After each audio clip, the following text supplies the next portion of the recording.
hijo del ingeniero Klaus Wilhelm Leder, inmigrante alemán que se estableció en Armenia, Colombia y creó una pensión llamada La Posada Alemana, donde alojó a varios personajes adinerados que visitaban la región cafetera. Entre ellos, se encontraba el expresidente Alberto Lleras Camargo.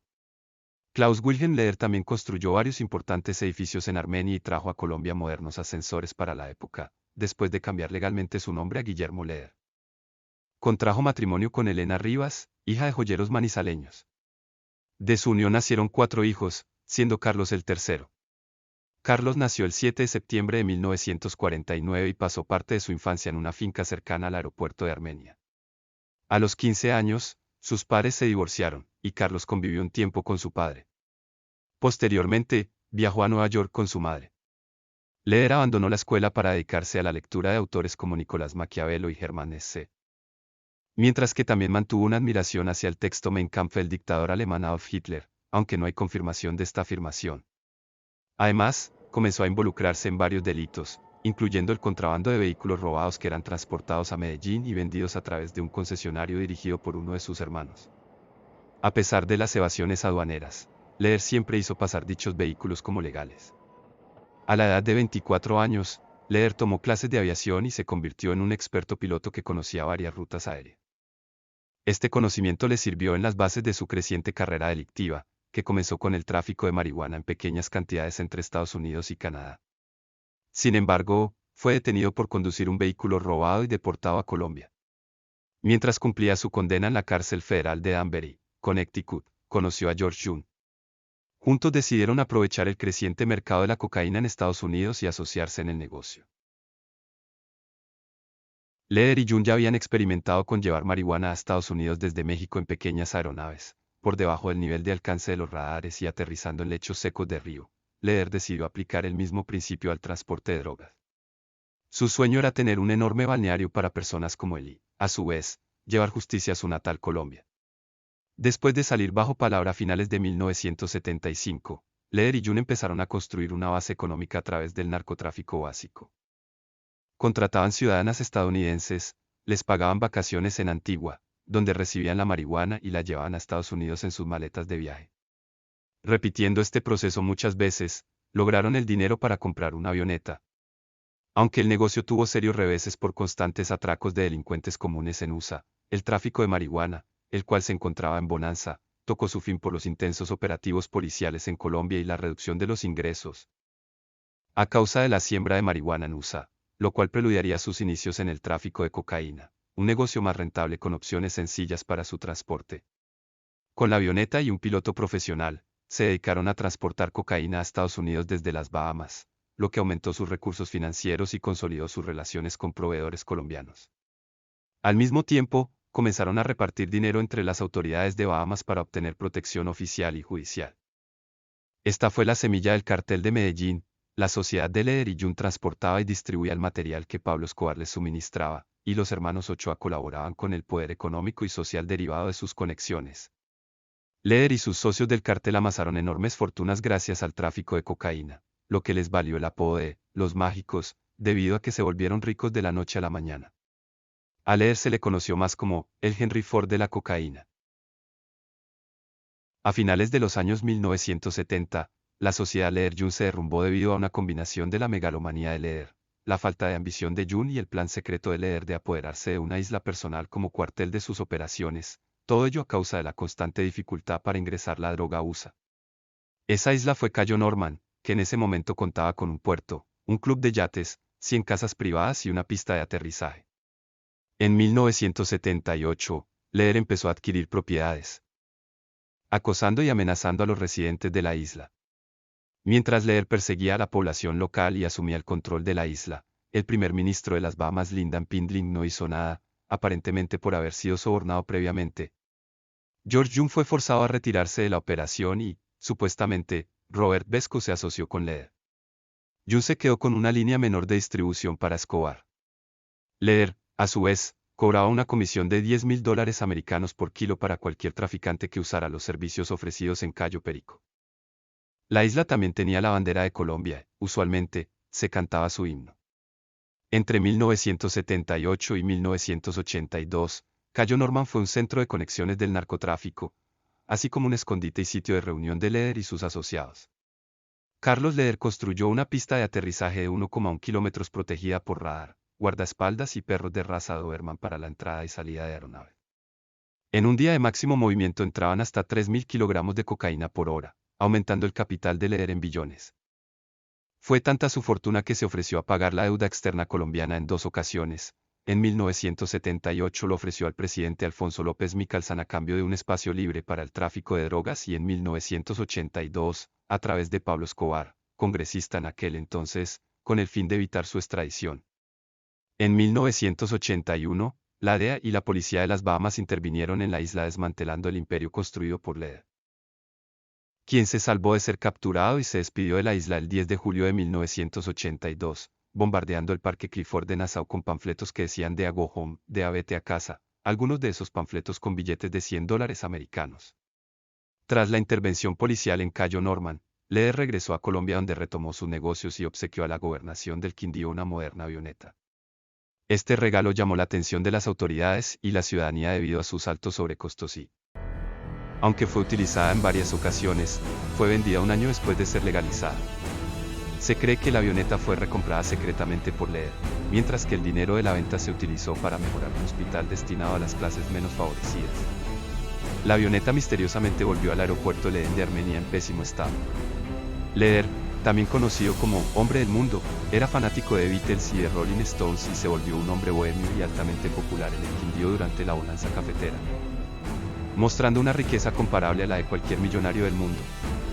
Poseía automóviles costosos con placas tan admiradas por los armenios que se llegó al punto de apostar los números de su matrícula en la lotería regional. Además, empleó a muchas personas de la región gracias a su carisma.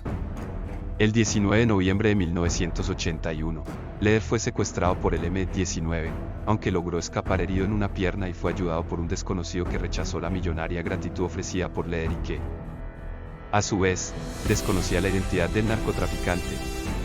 Este fallido secuestro ocurrió una semana después del secuestro de Marta Nieves Ochoa, lo que llevó a la creación del grupo paramilitar Muerte a Secuestradores. Más, Leder ofreció una millonaria suma por sus efímeros captores, varios de los cuales habían sido secuestrados por Escobar por el secuestro de la hermana menor de su socio.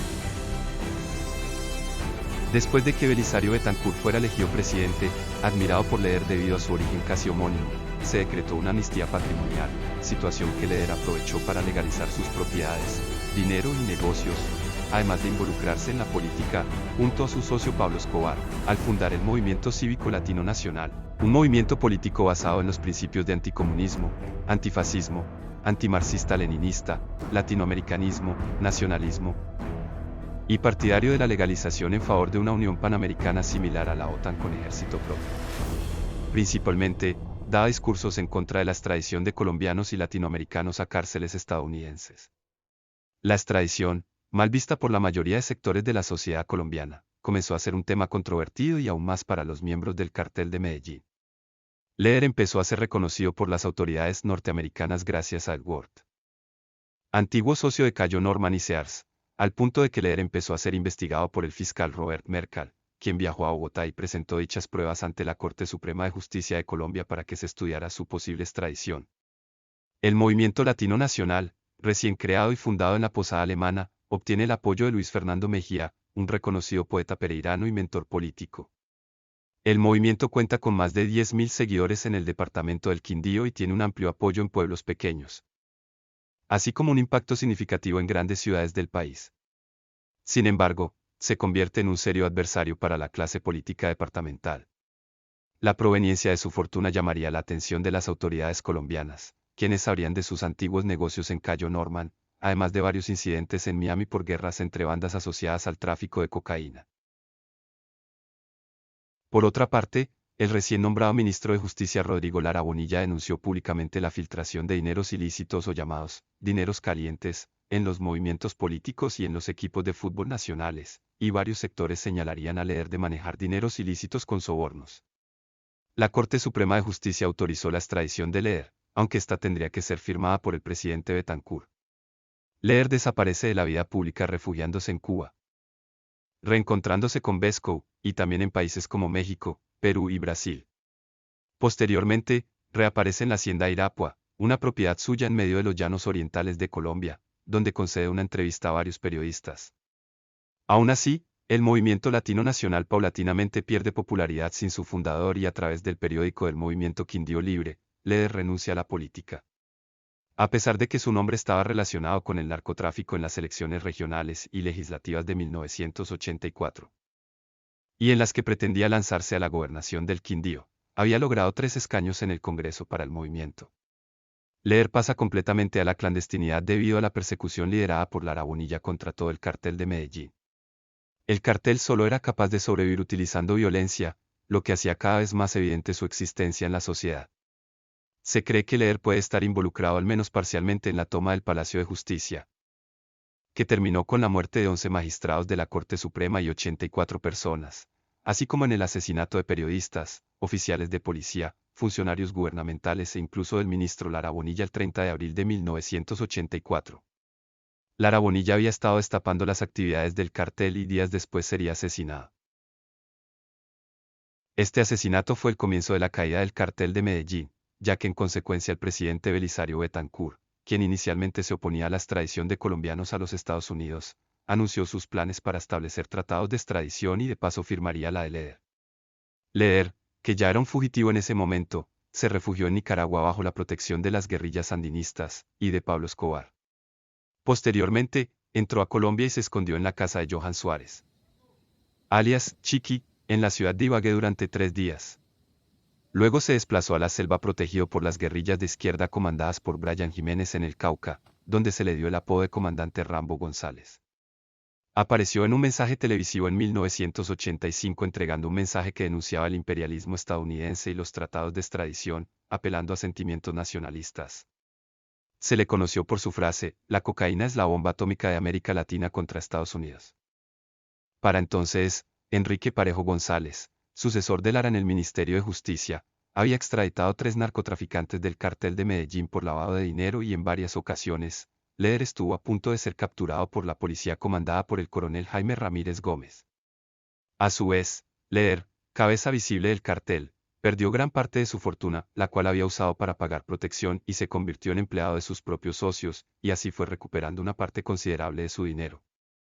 Durante una de sus fugas, principalmente en la hacienda Irapua, perdió una de sus caletas, en palabras de él, de caja menor, y casi son capturadas su compañera y su hija Mónica, de 1 año de edad.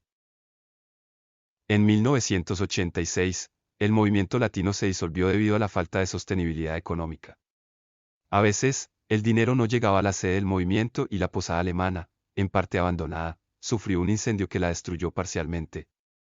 Leder también comenzó a tener conflictos y altercados con sus socios del cartel debido a la persecución que atraía a informantes y delatores, y presuntamente por su deseo de involucrarse en el negocio del crack. Durante una fiesta organizada por Escobar, Leder asesinó a uno de sus sicarios por la espalda, supuestamente debido a un asunto amoroso y bajo los efectos de la marihuana y la cocaína. Además, fue señalado principalmente por el atentado contra el exministro Parejo González, quien se desempeñaba como embajador en Hungría. Al momento de su captura, la fortuna de Leder ascendía a alrededor de 8 y 9 mil millones de dólares, lo que lo convertía en uno de los hombres más ricos del mundo. Leder, a principios de 1987, después de haber hecho negocios de poca monta en Medellín con un viejo amigo llamado Luis Alfredo Prieto, se deshizo de su escolta habitual y la reemplazó por un grupo de jóvenes guardaespaldas inexpertos, cuyas edades oscilaban entre los 16 y los 21 años.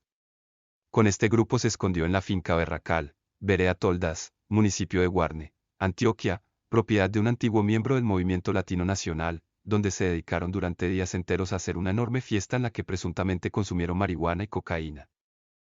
El 4 de febrero de 1987, Leder fue capturado en dicha finca en un operativo comandado por el mayor William Lemus de la policía, ya que creían que esa fiesta era organizada por empleados del cartel y el sitio un laboratorio de procesamiento de cocaína. La joven escolta de Leder, aunque más numerosa y mejor armada que la policial, se rindió fácilmente y Leder se entregó sin oponer resistencia.